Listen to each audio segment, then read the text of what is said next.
Scott, let's get straight to the point. I was watching a video. You were sitting in the stand here back in June and you were being questioned about how the club would do this season. And you say in that video, we'll just take each game as it comes and then look at it again after Christmas. So here we are after Christmas and we're going to look at it again. How's it looking? You're going to get the same answer, unfortunately, mate. Obviously, I think it's no secret the club aim for promotion this year. Whether that's playoffs or as champions, I think we'd take either right now.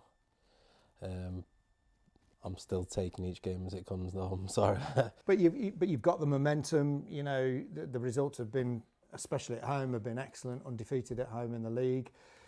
You must now start to dream, because obviously in September there's a long way to go. There's still a long way to go, but we're after Christmas. We're at the business end, as they call it. Yeah, I mean, I think it would maybe be a bit easy to dream if you were sat top of the pile. It's going to take a lot of hard work, mate, and I just think we've all as a group just got to take one game at a time, mate. And I said Christmas because obviously you see whereabouts you are, but now I'm just going to have to say we're just going to have to see where we are at the last game of the season. I mean, you're skipper. You're in there amongst it, even when you're not playing with the lads. There must be a strong belief now, having had a couple of seasons where the results haven't gone Nuneaton's way, where you're starting to think, actually, this could be our year. Yeah, I mean, you look at the run we're on now. I mean, we've had a good, like you say, we were undefeated at home. We must be up there in the form table away as well. I think our away performances could be a bit better, and a few more results could have gone differently for us, which would have seen us maybe in a better position than we are now. But we just got to keep pushing, mate, and pushing. We haven't got time to rest. It's just got to keep going, mate. I think there's only maybe 13 weeks left of the season. So all of us have just got to give everything for the cause, mate. When you look at the squad as well, and I look at the squad, and there's a lot of leaders in there. I mean, you're skipper, but you've got Osborne, Breeden, Bezic, that new fella, Kyle Storer, all capable leaders. People who could have the armband. Does that put pressure on you as a skipper, knowing you've got that kind of calibre of people around you? No, not one bit, mate. I'm honoured to be the captain of such a good football club.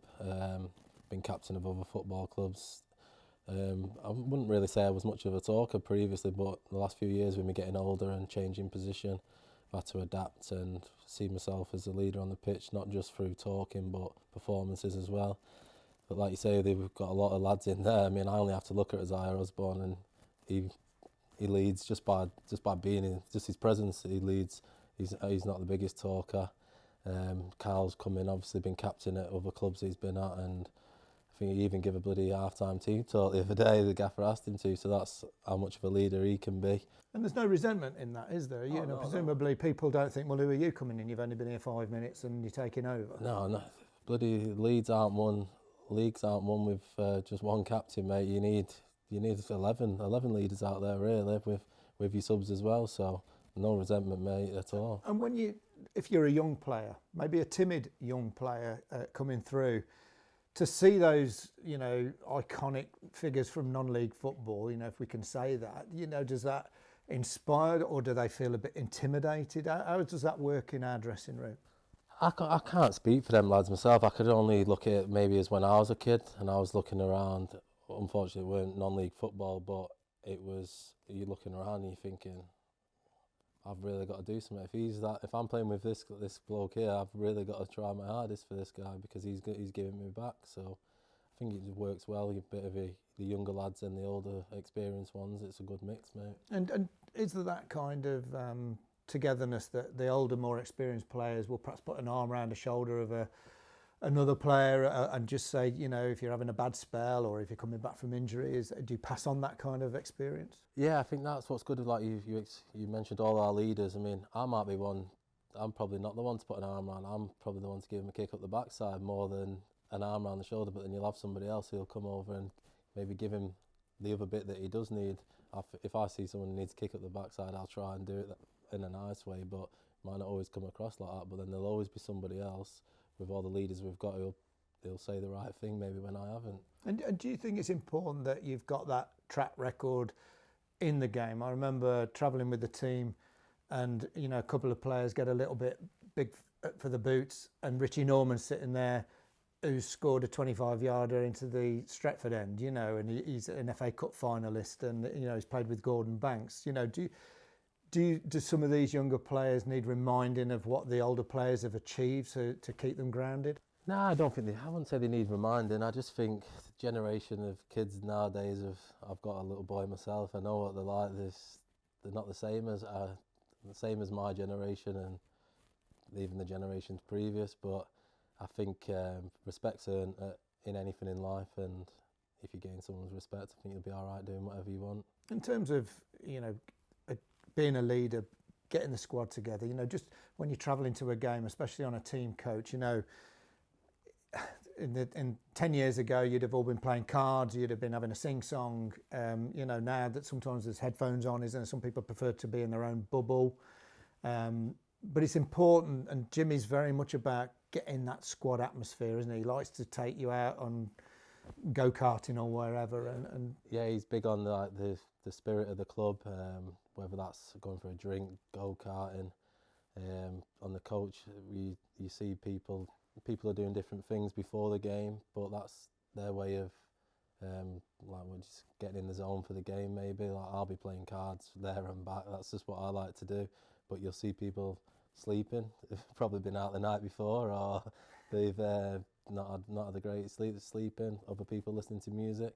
But then on the way back, especially after a good result, you can guarantee that the majority of the squad will have a drink in their hand, and we'll be having a good time on the way home. One of the things that has really hit home for me this season is the way that Nuneaton keep going right to the final whistle. Now, you'd say that should be a given in any football club. It hasn't always been the case, and we've seen the club, you know, score goals in the last 10 minutes, you know, notably against Redditch. You know, that game arguably deserved to be a draw, but they've gone on to win it. Do you think those things that happen off the pitch help you on the pitch, that togetherness to play right to that final minute when sometimes the chips are against you, you know, you need to find something deep? Yeah, I think that comes with the spirit again though. If you've got a good together close-knit group and you see 5 other lads all giving it their all in the 85th minute when you're drawing 0-0, you've got no reason for the other 6 lads to not be doing it. So I think it's done well. It's happened a few occasions this year. We've scored late on, so I think it's worth having a good team spirit and everyone's fighting for each other. You mentioned there you've come to Nuneaton and you called it a great club. That's not always been the case, has it? You've not always called Nuneaton a great club, because I can remember you being down here when I was involved in the club, although you weren't on the pitch that day, for Halifax. And there was a run of games, wasn't there, where Nuneaton were facing Halifax, seemed to be every blooming week. Yeah. And you weren't particularly kind about Nuneaton. Have I got that wrong? No, you've not got it wrong, but I wouldn't say he was right either. At that point in my life, I didn't see my life ending up down this way, this neck of the woods. And I think it was more of a compliment from me, because I didn't like playing against the team, and that was it. We always struggled against them. They were just from back to front, really physical team, and it wasn't the greatest. They were just a hard team to play against. I believe I was playing away somewhere. We just and the draw was done for, I think it was the FA Cup preliminary rounds or whatever. And in that interview, so I didn't really have time to prepare myself for it or anything. When he said, "Oh, we've drew Nuneaton away," I was like, "Oh, really?" That's not the place you want to go. No, that was just because I wanted to get through the next thing, and I knew how hard it would be. And it's funny though, isn't it, how football does take you on that journey to different clubs, and here you are at Nuneaton and doing very well. I mean, I can remember some of those games. I remember going up to Halifax Tuesday night, I think. Fans very, very vocal there. Get in front 2-1, I think they've won it. 92nd minute, where's your straight from kick-off. I don't know whether you were playing in that game. And he scores, and I'm the only guy cheering, and I'm doing the match commentary, and I don't know how I got out alive, to be honest, because it was that sort of club, wasn't it? Yeah, well, I think I must have been playing for the reason I forgot about it, but for the same reason you still remember it. But it was just, like, that was the reason why I said what I did in that interview, mate. So they just weren't a nice team to play against, and that was no disrespect to that team or anything. It was just, if anything, it's meant as a compliment. And you had some great times, though. I mean, you know, you score a worldie at Wembley, wasn't it? I think that you've scored a goal. I mean, gosh, you could have retired then, and probably, you know, your career's thumbs up, you've had a great moment. But you're at Nuneaton now, and presumably if Nuneaton do go up back into the National League, you're going to be as proud as you were that day with Halifax. Yeah, I've obviously been promoted a few times with Halifax myself, relegated as well from the National League. There's nothing better than at the end of the season having something to play for and keeping you interested right to the very end. And if you can win a trophy at the end of it, then it's the biggest bonus you'll ever get. And you've got this thing now, you've got the skipper's armband, and then you give it away at the end of the games, and it's going down really well. You know, I don't know how that started, but you're giving the armband to young fans. Yeah, it all comes from our physio, Jamie Capes. He came to me with the idea, and obviously I couldn't really say no, but I thought it was a great idea. And when you're getting messages on social media and stuff with a young kid saying he can't wait to come back to Nuneaton, thank you for doing it, it makes you feel proud, mate. I think you don't realise, do you, especially at non-league level, how much it means to people, because you'd expect it if you're Ronaldo and you're giving it to somebody, you know, when he was at Old Trafford, you know, wow. But people here, they treat Nuneaton players like heroes. Everybody wants to be part of the success that they're currently having, and then that gesture that you give, it's an easy thing to do, but it means such a lot, doesn't it? Yeah, I mean, you see the smile on the kid's face, and you just think that's class. And then you get messages, like I say, you keep getting messages, keeps going on to the borough's Facebook and stuff, and you see what it does for people, and you just want to help. It's not helping, but you just want to keep them people interested in coming back. And this season, so we've mentioned, you know, we're at the business end, we're right up there. There's a real good chance of playoffs, maybe more, maybe winning the league. You know, it's not over yet. What's changed? Because if we'd have had that conversation last year, it was rock bottom. You were here then, you're here now. What's changed? Yeah, we probably wouldn't have had that conversation last year. I probably would have refused to do it because I was in that much of a bad mood most of the season. But it's new players. I think the change room last year, no disrespect to anyone, you talk about leaders we've got in there now. There wasn't that many there last year. Maybe people there for the wrong reason. I don't know, I can't comment, but I wouldn't say the squad was bad. We had some good players in there, but it just didn't work out. And I think that happens in a lot of football clubs, and it's just something you've got to deal with at the time, get through it, and go again next season, which we have done. And then that was the thing back then. There was a high turnover of players, both on the pitch and in the squad. I interviewed Jimmy, and he said that this season there was going to be a bit more of a consolidated group, and so it's proved. And I know from my time in football that I always preferred to be with a familiar group. I think if you keep the group together and it's small and compact, rather than lots and lots of changes and people coming in and out, does that make a difference to you as a player? Yeah, 100%. I mean, I didn't even play the majority of the season as a centre back in a back four, but when I did, I still think I had maybe six different partners with me. And it's to get a good partnership in any position on the football pitch, you need time to gel at it, and we'd never had that all season. But this year, as you can see, I think the starting 11's been very similar a lot of the times. Same subs on the bench and same lads at training. So you've got no excuses. You've got to know each other by now. So the longer we are a new team as well, mate, compared to last year, it's a very new team, and the fact that we got off to a good start and we are where we are is a credit to everyone at the club, management, players, all the other staff, and hopefully we can just keep it going, mate. And the training, you enjoy that, do you, still? Because it's a slog, isn't it, Tuesday, Thursdays, and, you know, sometimes I know you've got a facility now, but there's not always been the case where you're struggling, especially in the bad weather, to find just a patch of grass to come and run about on. Yeah, I think I'll have to be honest, because if some of the lads watch this, I think I'd try to see the physio at least one of them training sessions at my age. It's tough, especially on AstroTurf. It's tough, mate, on the old body. But then again, you know, I mean, Lee Dixon used to say, didn't he, that Arsene Wenger got 2 or 3 more seasons out of him because of the way he managed his body, his training. He wasn't expected to train as heavily. I think Alan Shearer was the same, what you eat and all those things. Are you conscious of those things? Because what are you now, 33? 33. That, you know, you're probably coming to the end of your career in the last 2 or 3 seasons maybe, that you've got to approach it differently? No, I do what... I've always had a half decent diet.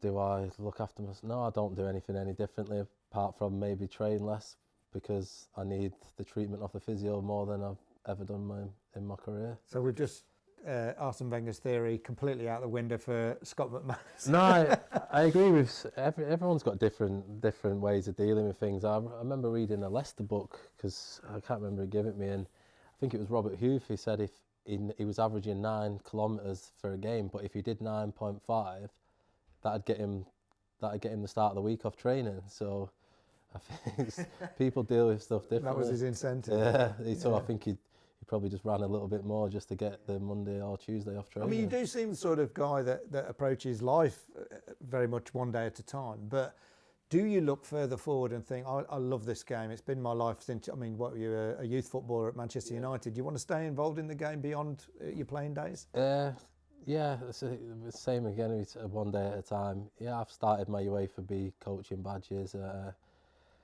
I haven't got no rush, mate, at the minute. I'm just enjoying. I retired not that long ago, and Jimmy got me back out of retirement. And how did he do that? I mean, because if you lost love of the game, because it's still quite young to retire at 31, 32, isn't it? What did he say? I think he caught me at a good time, mate. I was working away, shop fitting every night of the week, missing my kids and my family, and I think he just caught me on a good day, mate. I was in a bad mood probably because I was working away, and I just thought, why not? And you knew him, did you, at that time? We'd come across each other's paths. I wouldn't say I knew him very well, but nice. And presumably you were getting approached from other clubs? Yeah, I'd been approached by a number of clubs, mate, but not really one that got me excited. I obviously didn't know what state or anything Nuneaton were in because I've not come across them in years, but it's a great family-run club, mate, and it was probably the only one that maybe, as local as it could be for me, that it had to be to get me out. It's probably the only one that could have done it. And he's very persuasive, isn't he? And charming when he wants to be. Yeah, when he wants to be. That soon changes if you've upset him or you've made a mistake in a game. He'll soon tell you the home truths, but that's all about his man management. And I mean, he's been the constant because he's had a lot of coaches in there in that dugout. I mean, sometimes there was more coaches in there than subs. Yeah. And he's settled with Andy, and that partnership seems to be the reason why the club turned itself around. I mean, I think he'd be the first to admit that. Yeah, I think there's a saying that opposites attract, and I think that's what it is with them too. Jimmy's very laid back, and you've obviously must have seen Andy. He's not laid back one bit, but they complement each other really well. Jimmy's man management and his coaching skills together is what you need really together to be a really top coach, and it's working. Well, I'm not going to put you on the spot and say, make predictions, because I know what you're going to say. Well, we'll take one game at a time, so I think I could predict that. But it's looking promising. You've got to have that inner belief that this club can go on, if not this season, but in future seasons, to get themselves back up where they were before. No, you can put me on the spot, mate. I think this season we'll get promoted. As champions, I don't know. Through the playoffs, I don't know. But with this group of lads, I would never rule it out. So, well, that's reassuring. And whatever you do, we know you and the other lads will give everything for the shirt, won't they? And that's something that's been lacking in the past. Fans, we've seen it at Everton, we've seen it at other clubs at the highest level, where if they don't appear to be giving everything, then the fans turn, don't they? Yeah, no, I think we've played numerous games this season where we haven't played well, but we've scraped a draw or a win, and that comes from hard work, mate, nothing else. And I think that's a given in football, but I think that is the thing a fan watching will appreciate more than anything.